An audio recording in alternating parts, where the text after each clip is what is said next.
The moon hung low over the ocean cliffs, casting silver light across the infinity pool behind the mansion.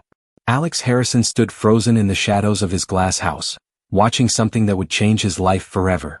In his pool, a woman moved through the water like she belonged there, her movements graceful and free. He knew he should announce himself, but his feet wouldn't move. Hello family, welcome back. Please take a moment to subscribe and give this video a thumbs up. It truly means a lot to us. Don't forget to share it with your friends and loved ones and turn on the notification bell so you never miss a new story. So sit back and relax as we dive into the story. His heart pounded in his chest as moonlight danced across her skin. This wasn't supposed to happen. Not to him. Not after everything he'd sworn to himself about love and women and trust. But there she was and he couldn't look away.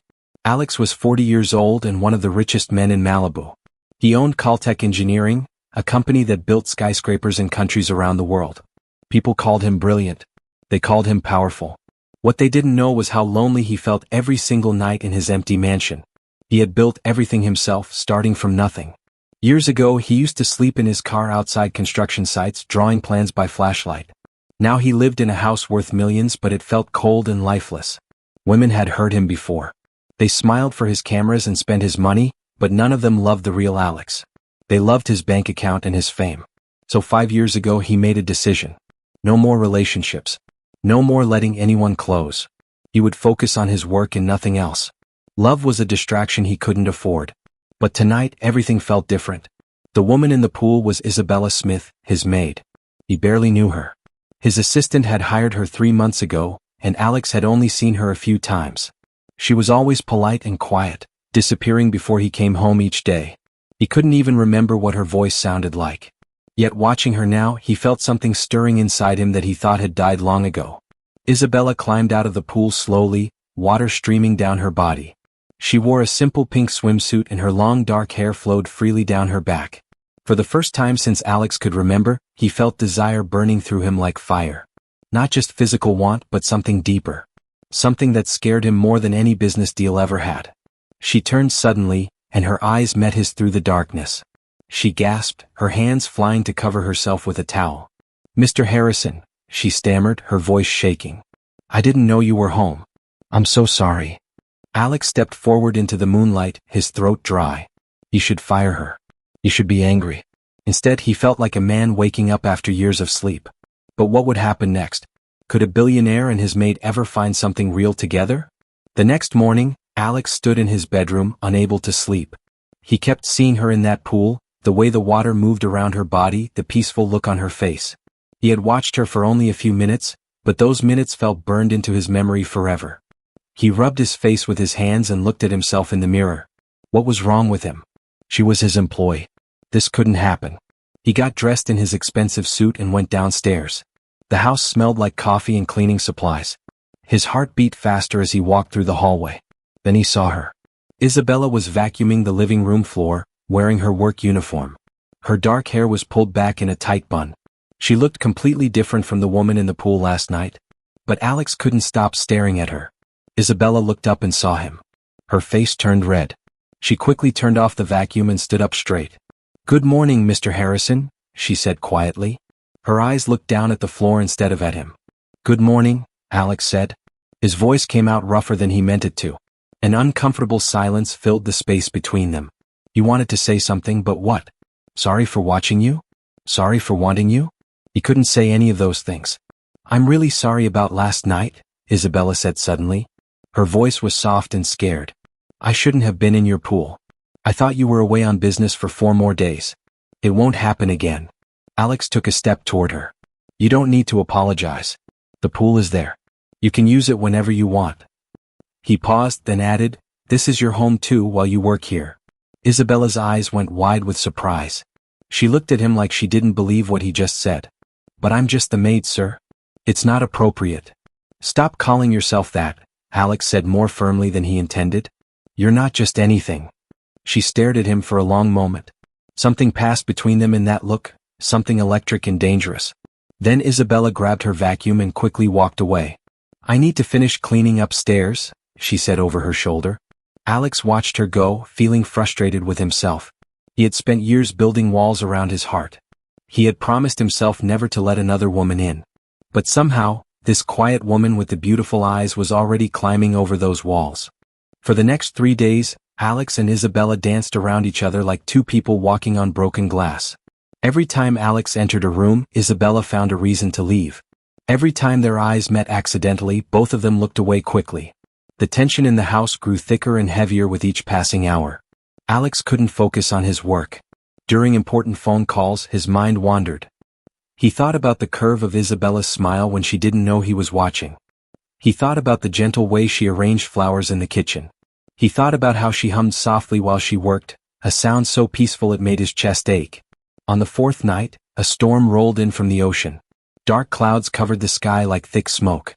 The wind began to howl, shaking the trees around the mansion. Alex stood on his balcony with a glass of whiskey in his hand. He was angry about problems at work. A shipment had been delayed, and his business partners were calling him non-stop. But the real reason for his anger was Isabella. She haunted his thoughts day and night. Thunder cracked across the sky. Rain began to fall in heavy sheets. Then suddenly all the lights in the mansion went out. Everything went dark and silent. Alex stood still, letting his eyes adjust to the darkness. Then he heard footsteps below. He walked down the stairs slowly. At the bottom he saw a small flickering light. Isabella stood there holding a candle, her face glowing golden in the soft light. She wore a long blue sweater over a cotton dress. Her hair hung loose around her shoulders. Alex had never seen her with her hair down before. She looked like something from a dream. "I have more candles in the closet," Isabella said quietly. "I just came to light some around the main rooms." "I like it better this way," Alex replied, his voice low and rough. Isabella didn't move. Neither did he. The storm raged outside, but inside the house felt strangely still, like the whole world was holding its breath. Rain pounded against the windows. Lightning flashed, filling the room with white light for just a second before darkness returned. Alex stepped closer to her. "You haven't been swimming again." Isabella blinked in surprise. "No. Why not?" "You know why," she whispered. "Say it," Alex demanded softly. Her voice trembled. "Because you were watching me." "Would you have kept swimming if I hadn't been there?" Alex asked. Isabella hesitated, then nodded slowly. "Yes." Alex took another step forward. Now he stood so close he could feel the warmth of her candle between them. Could smell the sweet scent of her shampoo. Could see the way her chest rose and fell with each nervous breath. "You've been avoiding me," Alex said, his voice barely above a whisper. Isabella looked down at her feet. "You've been watching me." Thunder rolled overhead, shaking the walls. Alex reached out slowly and brushed a strand of hair behind her ear. His fingers barely touched her skin, but Isabella felt electricity shoot through her whole body. She didn't pull away. She couldn't move at all. "I don't know what this is," Alex admitted, his voice raw with emotion. "Neither do I," Isabella whispered back. "I tried to forget it," he said. "You're not supposed to be in my head. But you are. Every single day." Isabella looked up at him then, her dark eyes wide and searching. "I didn't mean to make things complicated." "You didn't," Alex said, stepping even closer. "You made them real." The wind howled louder outside. Lightning flashed again, lighting up the entire room in brilliant white before fading back to shadows. Isabella's breathing quickened. Her fingers tightened around the candle she held. Then Alex took the candle from her hand and set it down on the nearby table. In one breathless moment, he reached out and gently pulled her toward him. There was a split second where Isabella could have stepped back. She didn't. Their lips met softly at first, then with growing urgency.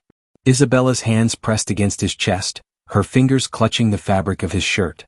Alex kissed her like a man who had been starving for years. His hands slid around her lower back, pulling her closer against him. She gasped against his mouth and he deepened the kiss. Isabella whimpered softly as his tongue touched hers. The kiss grew more passionate, more desperate. She held onto his shirt tighter, her body trembling but not from fear. She leaned into him, gave herself to the moment completely. Alex broke the kiss just long enough to whisper against her lips, his breath hot on her skin. "Tell me to stop." Isabella shook her head, her eyes glassy with tears and desire. "I should," she murmured. "But I won't." He kissed her again, rougher this time.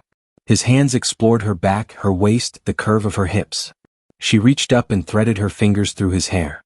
Her breath caught as he pressed her gently against the wall, kissing her like she was the first woman he'd ever truly wanted. The storm outside raged with fury. Inside they became their own storm. Two people breaking apart and coming together at the same time. There was no planning, no permission asked. Just two lonely souls colliding in a moment neither of them could control. Later, they lay together on the couch beneath a soft blanket. Isabella rested her head against Alex's chest, listening to his heartbeat. Neither of them spoke. The storm still rumbled in the distance. Something between them had changed forever. Something had been broken. Something had been born. But what would the morning bring? The first light of morning came through the windows, soft and golden. The storm had passed, leaving everything quiet and still. Alex opened his eyes slowly. His arm was wrapped around Isabella, her body pressed close to his side beneath the gray blanket. She was still asleep, her cheek resting above his heart. Her long lashes rested gently on her cheeks, and her lips were slightly parted. Alex just watched her for a long moment. She looked peaceful, like she belonged exactly where she was. But as the morning light grew brighter, doubt began to creep into his mind. What had he done? Isabella was his employee. This was wrong, wasn't it? He could lose everything if people found out. Scandals, lawsuits, reputation destroyed.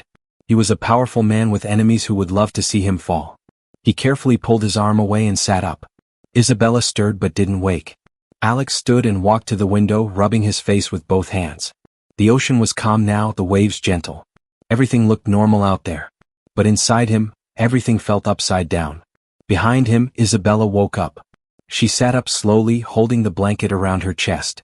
Her hair fell in loose waves around her shoulders. She looked at Alex standing by the window and her heart sank.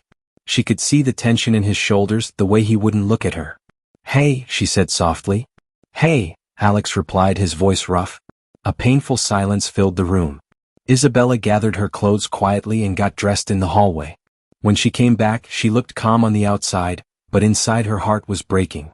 She could feel him pulling away already. "About last night?" Isabella began. Alex turned to face her. "I don't regret it," Isabella said quickly. "But I don't want you to feel like I expect anything from you." "Isabella, wait."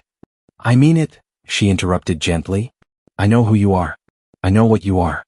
And I know I'm just—" Her voice cracked. "I'm just the maid." Alex crossed the room in 2 quick steps. "No. Don't ever say that." He grabbed her shoulders gently. "You're not just anything. You're not a mistake." Isabella looked up at him, tears forming in her eyes. "But you're hesitating. I can see it." Alex said nothing. He wanted to argue, but she was right. He was hesitating. He was scared. Isabella gave him a small, sad smile. "I get it. You have a whole world to protect. And I don't belong in it." "That's not what this is," Alex said desperately. "Then what is it?" Isabella asked. Alex had no answer. Not one that felt true. Isabella stepped back and adjusted her bag on her shoulder. "I need to clear my head. I'll be back later." "Are you quitting?" Alex asked, panic rising in his chest. "No," Isabella said. "Not unless you want me to." He didn't want her to quit. He didn't want her to leave at all. But he stood there frozen as she walked toward the door. She paused before leaving and looked back one last time. Her eyes met his, not with anger but with something worse. Resignation, acceptance that this beautiful thing between them was already ending. Then she left. The door clicked softly behind her. Hours passed like years. Alex tried to work, but his mind wouldn't focus. He answered phone calls but didn't remember what he said. He wrote notes but they made no sense. He kept walking to the window, hoping to see Isabella's car pull into the driveway. But she didn't come back. By nightfall, the house felt colder and emptier than it had in years. At 9 o'clock, Alex couldn't take it anymore. He grabbed his car keys and drove to the address from Isabella's employee file. The neighborhood was nothing like his world. No gates, no security, no ocean views. Just regular houses with regular families living regular lives. He found her house and knocked on the door, his heart pounding like a drum. Isabella opened the door wearing a gray hoodie and black pants. Her hair was up in a messy bun. She held a bowl of cereal in her hand. When she saw Alex standing there, her eyes went wide with shock. "You eat cereal for dinner?" Alex asked. Her lips curved slightly. "Sometimes. Depends on the day." "Rough one?" Isabella didn't answer. She just stepped aside and let him in. The house was small but filled with love. Family photos covered the walls. A younger girl at graduation. An older woman in a garden. A baby blowing out birthday candles. This was Isabella's real life, Alex realized. A life with people who loved her. They sat down in the living room. Isabella tucked one leg beneath her on the chair. Alex sat on the couch across from her. Neither spoke for a long moment. Finally, Alex broke the silence. I haven't been able to think straight since last night. I wanted to pretend it was just the storm, just the moment. I wanted to tell myself it was a mistake. He paused. But it wasn't. Isabella watched him carefully, her face unreadable. I'm not afraid of what I felt, Alex continued. I'm afraid of what I've always felt. I've spent years telling myself that love doesn't exist, that people only want what I can give them. But you? He leaned forward. You don't want anything from me. And that terrifies me. Isabella's expression softened. I didn't plan this, Alex. I wasn't trying to get close. But it happened. And now it hurts. I know, he said. This morning I let you leave because I thought I was protecting you from me. From the mess I make of things. That's not protecting, Isabella said quietly. That's hiding. Alex looked down, ashamed. She was right again. Do you know what it's like, Isabella said, to fall for someone who always has one foot out the door? Alex's eyes snapped to hers. Fall for? Isabella looked away, her cheeks turning red. Yeah, I said it. I didn't mean to. I tried not to. But I did. Alex stood up and walked over to her. He knelt down in front of her chair, taking her hands in his. I'm not good at this. I don't have the right words. I've spent years being cold because it was easier. But I don't want to be cold with you. A tear rolled down Isabella's cheek. I want to be real with you, Alex said, his voice breaking. Messy and human and scared. And if you'll let me, I want more than one night. I want mornings and arguments and laughter. I want everything. Isabella reached out and cupped his face with both hands. Then stop holding back, she whispered. He leaned up and kissed her. It wasn't desperate like before. It was slow and deep and full of promise. Full of trust. Isabella pulled him closer, and he held her like he'd been waiting his whole life to do so. 3 months later, the sun rose over Alex's mansion. But it didn't feel like his mansion anymore. It felt like their home. Isabella stood in the kitchen making tea, wearing one of his shirts. A gold bracelet glinted on her wrist, engraved with the word chosen. Alex came up behind her and wrapped his arms around her waist, kissing her neck softly. They sat by the window together, watching the ocean. Isabella leaned her head on his shoulder. I never thought I'd end up here, she said. Neither did I, Alex replied. But I think I was always meant to find you. She smiled. You sound like a man in love. He turned and looked into her eyes. That's because I am. For the first time in either of their lives, they weren't chasing anything anymore. They had found exactly what they needed. They had found each other. And that was everything. We've come to the end of today's story. Thank you for watching, and remember to subscribe for more powerful and inspiring stories. See you in the next one.